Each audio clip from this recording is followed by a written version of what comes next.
Hola, y nos encontramos de nuevo para seguir estudiando esta historia argentina, la historia de nuestro país, que es tan compleja y que atravesados ahora por la pandemia estamos como más complicados de encontrarnos frente a frente y poder charlar como lo hacíamos en las clases. Así que bueno, estos videos intentan ir presentándoles el panorama de esta historia argentina que nosotros hemos ido secuenciando en los videos anteriores, que si no los tienes y llega a vos, suscríbete a mi página Eva la Profe y ahí tienes esta historia argentina presentada en grandes periodos como para ayudarte a vos, a tus compañeros a ir estudiando en estos tiempos en donde la profe no está tan cerca como le gustaría estar, como me gustaría estar en el caso de mis alumnos. Entonces, nosotros habíamos venido viendo esta historia argentina de 1810 a 1880 dividida en 4 periodos. En la primera etapa, en el primer cuatrimestre, nosotros hemos estudiado los 2 primeros, de Revolución e Independencia de 1810 a 1820 y el de Autonomías Provinciales de 1820 a 1852. Hoy que volvemos otra vez al ruedo y a intentar explicar la historia de nuestra patria, nos vamos a encontrar con un tercer periodo, que es el periodo, si me sigues aquí, es el periodo que nosotros hemos llamado en nuestra organización al comienzo la Organización Nacional, de 1852 a 1862. Y justamente, ¿por qué se llama así? Porque en este periodo es que, si ustedes se fijan, aparece finalmente la Constitución Nacional de 1853 que va a estructurar y va a dar origen a lo que es el Estado argentino, ¿sí? Recordemos que ya habíamos tenido 2 constituciones en intento de organización en 1819 y en 1826 y que las 2 fueron rechazadas por las provincias porque justamente tenían un carácter centralista, ¿sí? Que no reconocía las autonomías provinciales y eso determinaba que no fueran aprobadas y por lo tanto no entrasen en vigencia en esas épocas, ¿sí? El periodo de organización nacional marca un hito en la historia argentina porque por fin se logra acordar y aprobar y sancionar el 1 de mayo de 1853 la Constitución Nacional que tanto se venía queriendo y que en su artículo número 1 establece que como forma de gobierno la nación argentina va a tener la forma representativa, republicana y federal. Por fin el sistema federal habría triunfado y esa lucha que nosotros hemos visto entre unitarios y federales que se había dado durante todo el periodo anterior de alguna manera va marcando la tendencia, aunque adelanto un poquito. La Constitución dice federal, pero ya vamos a ir viendo que en la forma en que se gobierna era más bien unitaria. Eso lo vamos a ir discutiendo en las clases que vienen seguramente. Bueno, nos volvemos aquí. Hemos visto que estos 4 periodos están marcados por 3 batallas que son fundamentales para la historia argentina. La batalla que marca el inicio de este periodo es la batalla de Caseros en 1852, donde se va a enfrentar por un lado el ejército grande, llamado así justamente por la cantidad de soldados, que va a ser no solamente los pueblos del litoral opositores a Rosas, sino también los exiliados y también se van a sumar otros gobiernos como por ejemplo el brasileño que estaba muy interesado en que desaparezca la figura de Rosas. Entonces se va a enfrentar el ejército grande dirigido por Urquiza contra el ejército de Rosas en la batalla de Caseros. Lógicamente, ¿cuál va a ser el resultado? Iba a ser un triunfo marcado de Urquiza, herido, Rosas va a renunciar debajo de un árbol, va a viajar, va a huir a Inglaterra y allá va a morir años después. Ahora, ¿qué es lo que va a pasar con Caseros? O sea, Caseros se produce en realidad porque, por varias razones. Una de ellas, y muy importante, era el hecho de que Rosas que había firmado el Pacto Federal de 1831, no había convocado este Congreso. Ya habían pasado muchos años en que no se definía la situación del Estado argentino o la organización de ese Estado argentino a través de una constitución. Entonces, esta situación molestó muchísimo a Urquiza, más allá de las ansias de poder naturales que tenían también estos hombres, ¿no? Y presionan a Rosas y bueno, la batalla es cómo se resolvían en aquel entonces, ya hemos visto en la de Cepeda de 1820 también, cómo se resolvían las cuestiones. A partir de esta batalla de Caseros queda como único ganador Urquiza y va a ingresar a Buenos Aires. Pensemos que la batalla de Caseros ha sido en febrero del 52, por lo tanto mucho calor, y Urquiza va a entrar como en un acto de enfrentamiento con el pueblo porteño, va a entrar a caballo, por supuesto con su poncho, con la divisa punzó, marcando como la presencia del provinciano en la ciudad de Buenos Aires, como una afrenta del federal hacia el unitario. Y lógicamente lo primero que va a hacer va a establecerse en el gobierno, va a nombrar a Vicente López y Planes al frente de la gobernación de Buenos Aires y va a proceder a firmar el protocolo de Palermo, que es como un adelanto de un acuerdo con estos gobiernos del litoral y Buenos Aires para convocar a una reunión a los demás gobernadores de las demás provincias en lo que va a ser San Nicolás. Porque la intención urgente era la de que se constituya un Congreso Constituyente, valga la redundancia, que diera origen a esta famosa Constitución que no se había podido definir.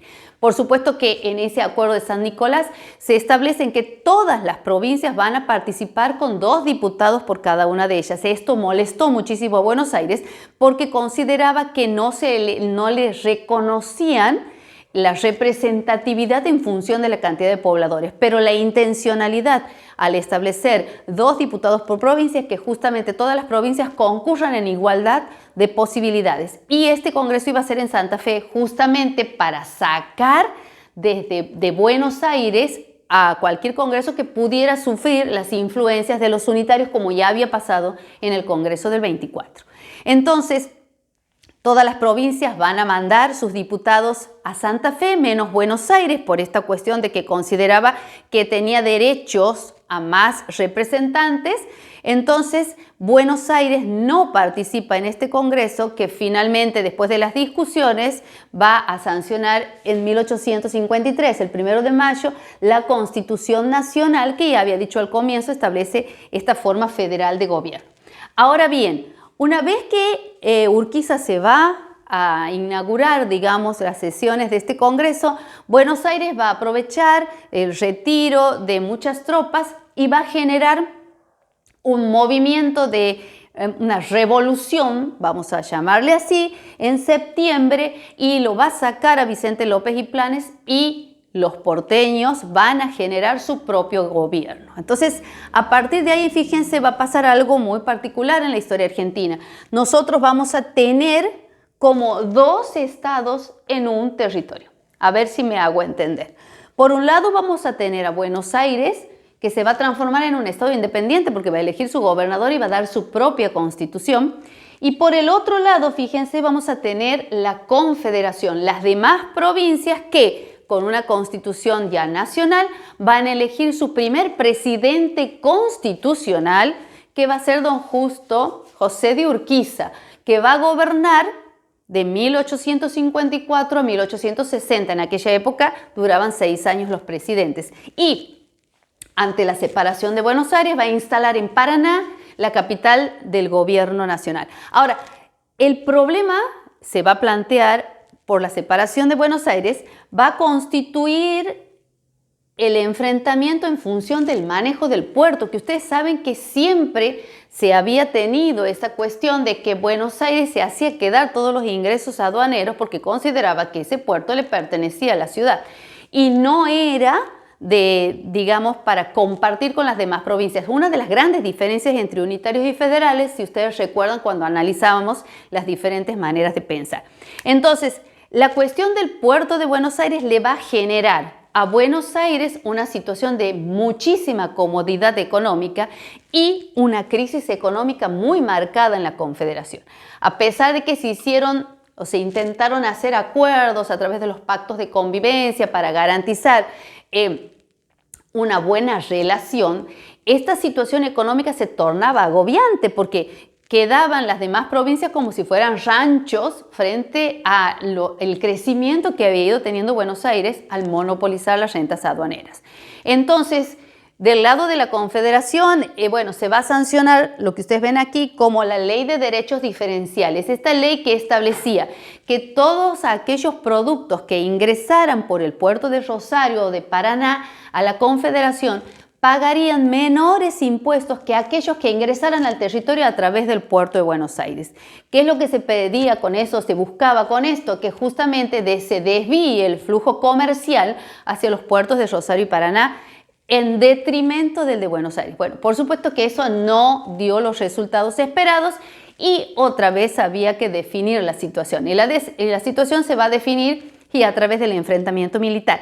Y tenemos la batalla, fíjense, la batalla de Cepeda en 1859, que no hay que confundirla con la de Cepeda de 1820, porque ahí cambia, triunfan los federales sobre los unitarios. Aquí, ¿quiénes se van a enfrentar en la de Cepeda de 1859? El Ejército Nacional, que va a estar dirigido por Urquiza, y el Ejército Porteño, que va a estar dirigido por Mitre.